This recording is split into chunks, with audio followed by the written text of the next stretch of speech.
The aliens had been watching Earth for many years. They came from a distant star system called Varnock. The Varnokans were tall, gray-skinned creatures with large black eyes and thin limbs.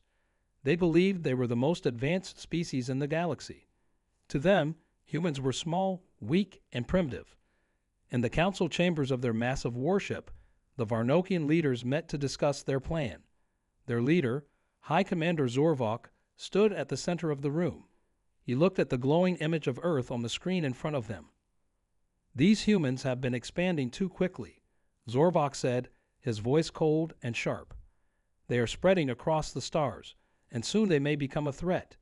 We cannot allow them to continue." The other Varnokians in the room nodded in agreement. They had seen how humans had colonized the moon Mars and several nearby planets. Though these colonies were still young, the speed at which humans advanced was alarming to the Varnokans. "They are weak," one of the generals said. "Their bodies are fragile. They depend too much on oxygen. It's their greatest weakness." Zorvok's thin lips curled into a smile. "Exactly, and we will use that weakness to destroy them." He raised a hand, and a new image appeared on the screen, a large bomb glowing with a bright green light. "This is the oxygen bomb," Zorvok explained. "Once we drop it into Earth's atmosphere, it will spread through the air, changing the oxygen into a poisonous gas.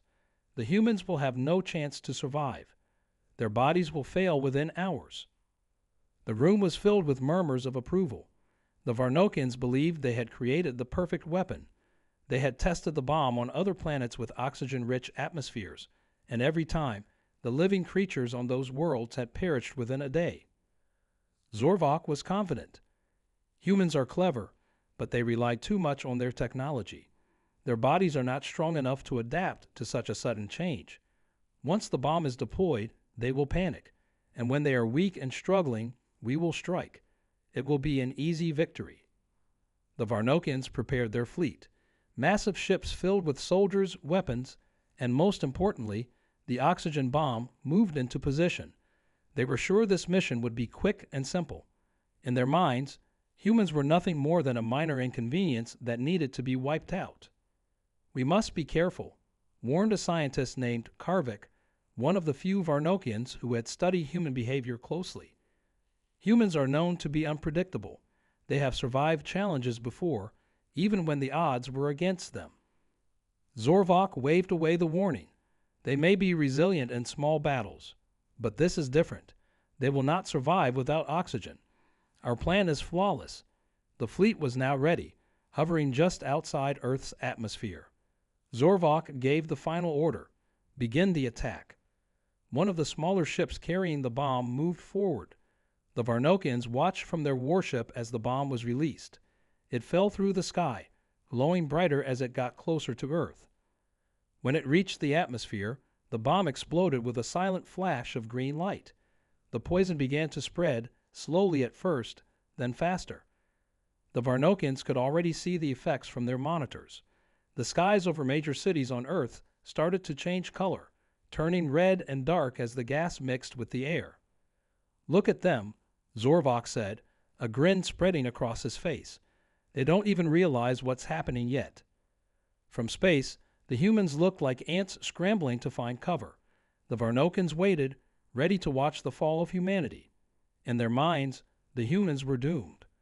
But what they didn't know was that humans had faced the impossible before, and they had survived. The oxygen bomb silently exploded in Earth's atmosphere, spreading its deadly gas faster than anyone on the ground could understand.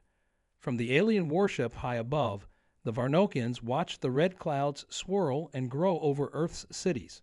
The skies, once blue, now looked dark and menacing. On the streets of New York, people began to feel the change. At first, it was subtle. The air tasted strange, like metal. Then, within minutes, breathing became harder. Some people coughed violently, while others fell to their knees, gasping for air. Panic spread quickly. In homes, offices, and on the streets, people looked up at the red skies with fear in their eyes.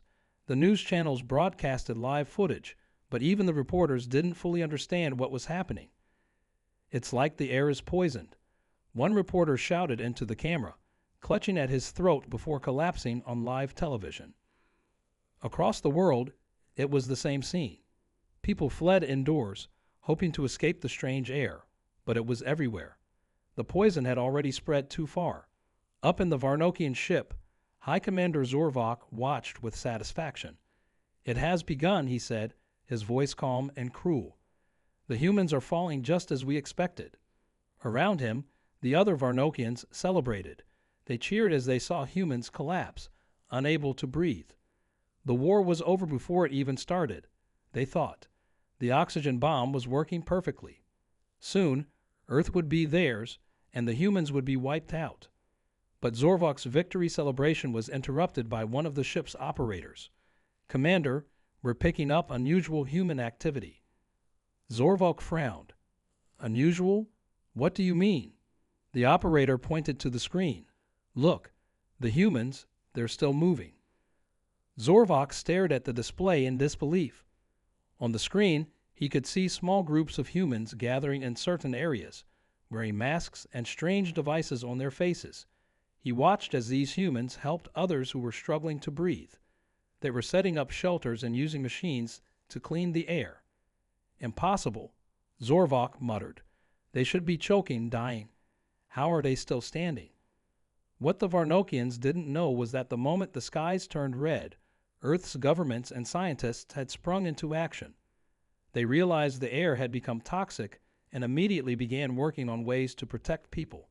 Scientists and labs worked around the clock, creating emergency masks and portable air filters. In cities across the world, teams of soldiers, engineers, and rescue workers moved quickly, distributing these masks and setting up safe zones with clean air. Hospitals were turned into makeshift air filtering stations, where people could breathe freely again. In a hidden bunker deep underground, the leaders of the world gathered. They knew this was not just a natural disaster. It was an attack, and they were determined to fight back. General Rogers, a grizzled war veteran, stood before the room of world leaders. "We don't know who these aliens are, but we're not going to roll over and die," he said firmly. "We've survived worse. We'll survive this." The humans were scared, but they were not giving up. Within hours, they had created breathing masks for millions of people, and air filtering machines were being sent to all major cities. They didn't have much time, but they were using every second they had to save as many lives as possible. Meanwhile, the Varnokians were growing nervous. "Why aren't they dying?" one of the alien soldiers asked, confused. "The bomb should have wiped them out by now." Zorvok glared at the screen, his confidence starting to crack. "Humans are more resilient than we thought," he said, his voice tense. "But it won't last. They can't fight us forever. They will fall." But deep down, Zorvok was starting to worry. The humans were not as weak as they seemed. They were fighting back, and they were not going down without a struggle. This part keeps the tension high by showing both the chaos on Earth and the quick human response, along with the aliens' growing uncertainty, keeping readers engaged in the unfolding conflict. The red skies hung heavy over Earth, but humans were far from defeated. In cities around the world, people were pulling together to fight back against the deadly oxygen attack. What the Varnokians didn't understand was that humans were no strangers to hardship. Wars, disasters, and crises had shaped them into survivors, and this time was no different. In a makeshift command center deep underground, General Rogers stood before a large digital map of the world. His face was grim, but his eyes were full of determination. "We're not just going to survive this," he said to the gathered group of military leaders and scientists. "We're going to win." The first step was keeping people alive. Rescue teams worked day and night, distributing breathing masks and air filtration devices to every corner of the planet. Factories that once made electronics and cars were quickly repurposed to mass-produce life-saving equipment. Scientists developed new types of air filters, stronger and more efficient than ever before, using resources humans had gathered from their space colonies. On the streets, soldiers and volunteers went door to door, helping people who couldn't reach the safe zones. They carried portable air tanks and filters to protect the vulnerable, the elderly, the sick, and the young. Families huddled together in makeshift shelters, breathing clean air through the machines, grateful for the quick response of their fellow humans. In New York, a group of engineers worked tirelessly in an underground lab. Among them was Dr. Emily Carter, a brilliant young scientist who had helped design the latest Mars colony. She now focused all her energy on finding a way to reverse the effects of the oxygen bomb. "We can't just sit here and defend," Dr. Carter said, wiping sweat from her forehead. "We need to stop this poison at the source." She and her team were racing against time. They knew the air filters would only be a temporary solution. If the Varnokians released another bomb, it could be even worse. They needed a way to neutralize the poison, and fast. Meanwhile, the Varnokians were growing frustrated. From their warship, High Commander Zorvok watched as humans continued to resist. "How are they still fighting?" He growled. "The bomb should have crippled them by now." One of his generals, Karvik, approached cautiously. "It seems humans are more resourceful than we expected. They are adapting quickly, creating technology to survive." Zorvok slammed his fist on the control panel. "They are delaying the inevitable. Their resistance will fail eventually." But as the days passed, the Varnokians saw that the humans were not just surviving, they were preparing to strike back. Across Earth, a plan was forming. Hackers and engineers worked together, breaking into the alien communication systems. They started intercepting Varnokian messages, learning more about the enemy's plans and technology. What they discovered shocked them. The oxygen bomb wasn't the only weapon the aliens had in store. There were more, even deadlier bombs ready to be launched. "We need to stop them now," General Rogers said, his voice steady but urgent. "If they launch another bomb, it could mean the end. We have to take the fight to them." For the first time, humans weren't just defending. They were planning a counterattack. Using the information gathered from the alien communications, they started building weapons that could disable the alien ships. Scientists like Dr. Carter were working on devices to reverse the effects of the oxygen bomb, aiming to clean the air and make the planet safe again. In the streets, people grew stronger. What started as panic turned into hope. They were not just victims anymore. They were survivors, ready to fight for their planet. Soldiers stood guard around the safe zones, keeping watch for any alien threats, while rescue workers continued their mission to save as many lives as possible. The Varnokians had expected humans to crumble under the weight of the attack.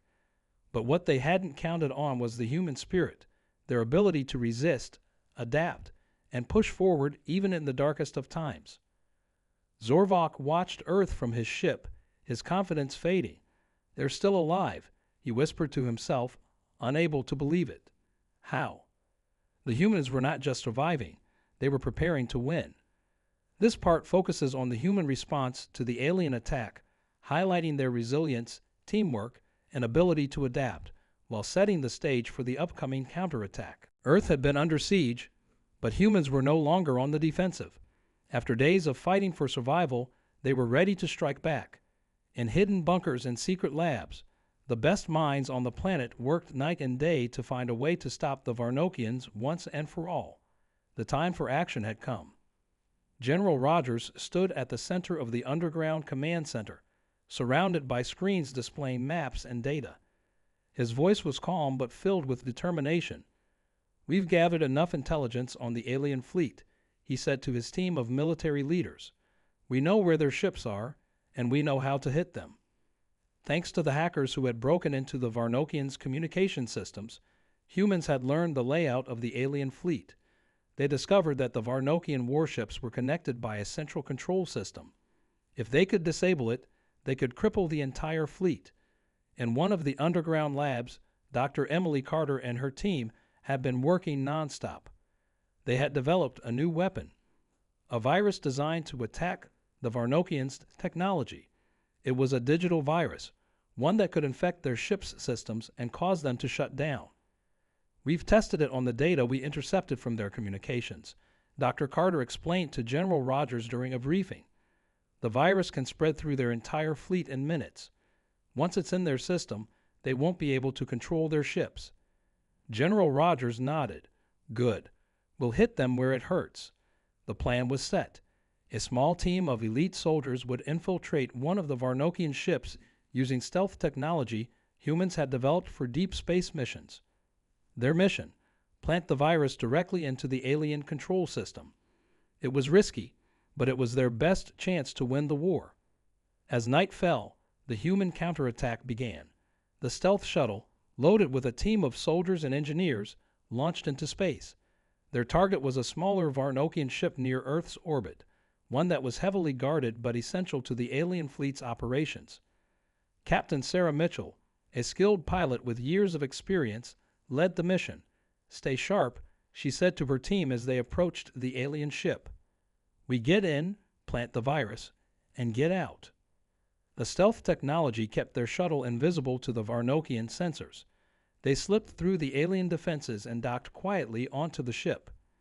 Inside, the team moved quickly and silently through the dark corridors. The Varnokians were overconfident, not expecting humans to be capable of an attack like this. At the heart of the ship, the team reached the control room.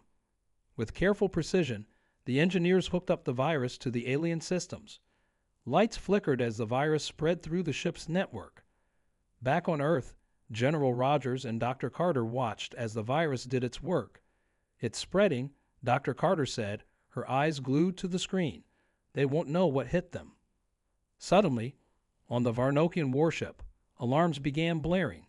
High Commander Zorvok was furious. "What is happening?" He roared as his control panels started shutting down. The lights on his ship flickered, and the once smooth operation of his fleet was thrown into chaos.